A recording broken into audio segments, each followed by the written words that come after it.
Good morning అందరికీ. ఈరోజు morning 2 ట్రేడ్లు తీసుకున్నాను. 2 ట్రేడ్ల గురించి ఎక్స్ప్లెయిన్ చేస్తాను ఒకసారి. అండ్ మార్నింగ్ నేను ఇక్కడ ఓకే సారీ వెయిట్ మార్నింగ్ నేను ఇక్కడ అవైలబుల్గా ఉన్నప్పుడు సిఈకి కాల్ సైడ్కి నేను ఎంట్రీ తీసుకున్నాను. టార్గెట్ ఏమొచ్చేసి హైర్ అండ్ బ్రేక్ చేయడానికి పెట్టుకున్నాను. సో ఇది జస్ట్ ఒక రిస్క్ ట్రేడే, నేను ఆల్రెడీ ఎక్స్పెక్ట్ చేసిందే. ఎందుకనంటే 15 మినిట్స్లో నేను మీకు తీసుకెళ్తాను ఒకసారి. ఓకే,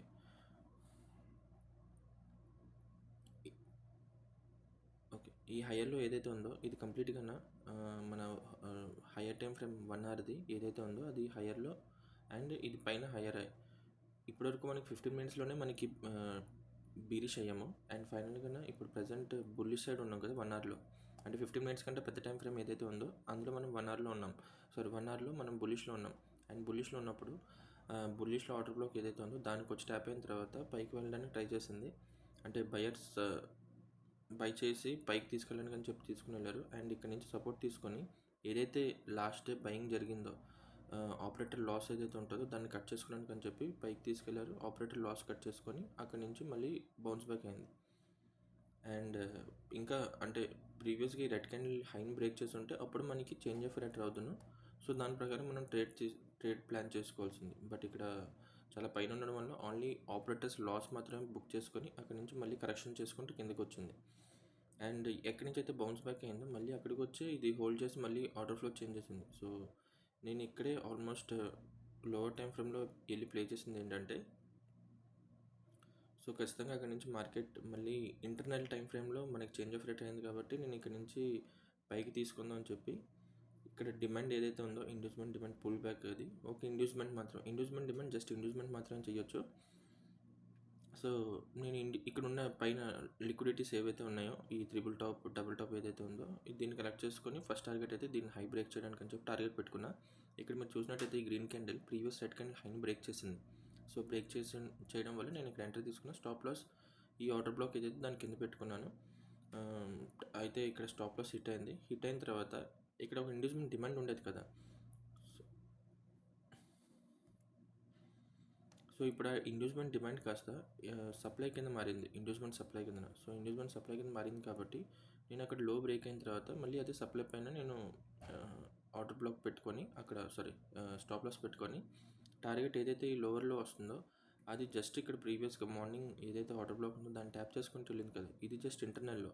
సో ఈ లోవర్ లోన్ బ్రేక్ చేసి ఈ ఏదైతే ఇది వస్తుందో దీన్ని కూడా బ్రేక్ చేసి అన్మిటిగేటెడ్ ఏదైతే మిటిగేషన్ చేయాల్సిన ఆర్డర్స్ ఉన్నాయో పెండింగ్ ఆర్డర్స్ దాన్ని మిటిగేట్ చేయడానికి కిందకి వెళ్తుంది అని చెప్పి నేను ఫస్ట్ టార్గెట్ అయితే ఈ లోన్ బ్రేక్ చేయడానికి అని పెట్టుకున్నాను. ఓకే, సో ఇక్కడ కూడా నేను ఫెయిల్ అయ్యాను. అండ్ ఇది ఒక ఫేర్ వాల్యూ గ్యాప్ నుంచి మాత్రమే ఈ పుల్ బ్యాక్ ఏదైతే వచ్చిందో ఇది జస్ట్ ఒక ఫేర్ వాల్యూ గ్యాప్ నుంచి వచ్చింది.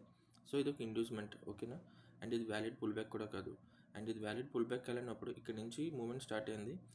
అండ్ ఇక్కడ మీరు చూసినట్టయితే ఇక్కడ ఈ పైన ఏదైతే లిక్విడిటీస్ క్యారీ అంటే ఇక్కడ ఇందాలు ఫస్ట్ ఏదైతే మనం సీ సైడ్ కనుక్కున్నాం కదా, ఇక్కడ లిక్విడిటీ ఉంది. అండ్ ఈ ఈ ఈ క్యాండిల్ చూడండి, ఈ 1045 క్యాండిల్ అండ్ ఇక్కడ 1049 క్యాండిల్, ఈ రెండింటి equal highs. So double top కాబట్టి ఇది కూడా ఇక్కడ కూడా లిక్విడిటీ ఉంది. సో ఈ లిక్విడిటీ కలెక్ట్ చేసుకోవడానికి అని చెప్పి కంప్లీట్గా మూమెంట్ అనేది పైకి షిఫ్ట్ చేసింది. బట్ ఇదంతా ఎక్కడ జరుగుతుంది, ఇది లాస్ట్ మన హయ్యర్ హై ఇక్కడ, ఇది లోవర్లో ఇక్కడ జస్ట్ ఇది ఒక పుల్ బ్యాక్ అంతే. చూడండి ఇది ఒక పుల్ బ్యాక్. అండ్ ఎప్పుడైతే ఈ హైని బ్రేక్ అవుతుందో అప్పుడు ఇది హయ్యర్లో క్రియేట్ అవుతుంది. బట్ ఇంటర్నల్లో జరుగుతుంది కాబట్టి ఇదంతా నేను హయ్యర్లో ఇంకా లోవర్లో ఇది మనకు ఒక హై ఫిక్స్ అయింది, ఇది ఒక లో. ఇంకా ప్రజెంట్ ఇది ఫస్ట్ లో అయితే ఇది హై. అండ్ ఇందులో ఇంటర్నల్లో నేను ఇది లోవర్లో పెట్టుకున్నాను, ఇంటర్నల్ లోవర్లో. బట్ ఈ రెండిట్లో మధ్యలో చూసుకుంటే మనకి ఇవన్నీ ఇదంతా ప్రీమియంలో అండ్ ఇదంతా డిస్కౌంట్లో వస్తుంది. సో ఇక్కడ నేను ఫెయిల్ అయినా నేను మ్యాక్స్ ఏమనుకుంటున్నానంటే ఇక్కడ వస్తే ఇక్కడ ఇండ్యూస్మెంట్ సప్లైస్ ఏవైతే ఉన్నాయో ఆ ఇండ్యూస్మెంట్ సప్లై నుంచి బౌన్స్ బ్యాక్ అయ్యే అవకాశాలు ఉంటాయని చెప్పి అనుకున్నాను. బట్ కంప్లీట్గా ఏదైతే ఎక్స్ట్రీమ్ ఆర్డర్ బ్లాక్ ఏదైతే ఉందో ఎక్స్ట్రీమ్ సప్లై దాన్ని ట్యాప్ చేసిన తర్వాత చేంజ్ ఆఫ్ రేట్ వచ్చింది ఎప్పుడైతే గ్రీన్ క్యాండిల్ బ్రేక్ చేసిందో.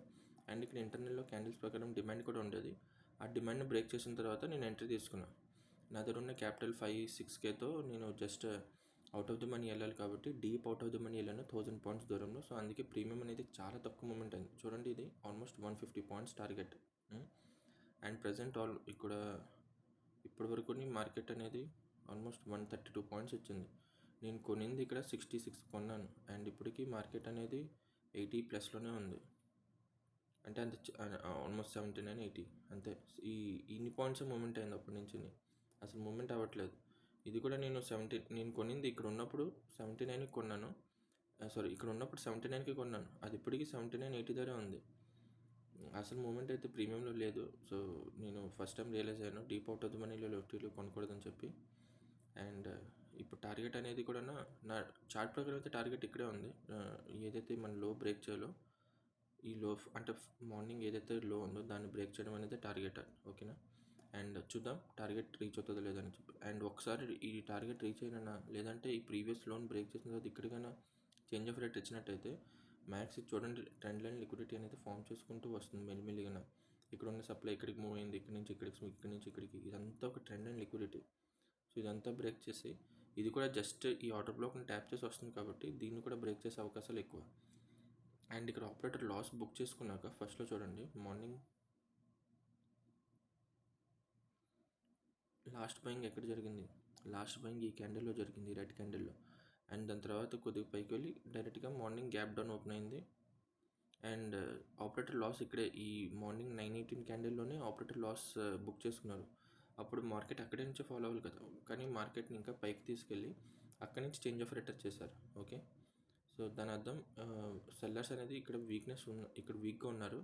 సో బయర్స్ అనేది చూపిస్తారు, అంటే స్ట్రెంత్ చూపించవచ్చు, అవకాశాలు ఉన్నాయి. సో దానికి చూపించాలంటే మ్యాక్స్ ఇక్కడ అన్మిటిగేటెడ్ ఏదైతే ఆర్డర్స్ పెండింగ్లో ఉన్నాయో అవన్నీ మిటిగేట్ చేసిన తర్వాత ఇక్కడ ఆల్రెడీ సెల్లింగ్ చేయించి ఇక్కడ లిక్విడిటీ చాలా కలెక్ట్ చేసుకోవడం వల్ల వీళ్ళందరి లిక్విడిటీ అంటే పైన ప్రతి ఒక్కరు ఇక్కడ సెల్లింగ్ చేసి ఇక్కడ స్టాప్ లాస్, దీని మీద స్టాప్ లాస్, అందరూ స్టాప్ లాస్లో ఉంటాయి కదా, అవి హంట్ చేయడానికి ఖచ్చితంగా పైకి వెళ్తుంది. ఇన్ కేస్ ముందే లిక్విడిటీ కలెక్ట్ చేసుకుందంటే సేమ్ ఏదైతే స్ట్రాంగ్ సప్లై ఉంటుందో పైన, ఆ సప్లై నుంచి మళ్ళీ బౌన్స్ బ్యాక్ అయ్యి ఇవన్నీ కింద ఉన్న లిక్విడిటీ ఏదైతే ఈక్వల్ లోస్ చేసిందో అవన్నీ బ్రేక్ చేస్తే కిందకి వెళ్ళిపోద్ది ఇంకా. సో ఈ విధంగా మార్కెట్ అనేది లిక్విడిటీ క్రియేట్ చేసి ప్లే చేస్తుంది. సో ఫైనల్గా టార్గెట్ హిట్ అవుతుందో లేదో అనేది మనం ఒకసారి ఎండ్ ఆఫ్ ద డేకి చెప్పుకున్నాం, ఓకే.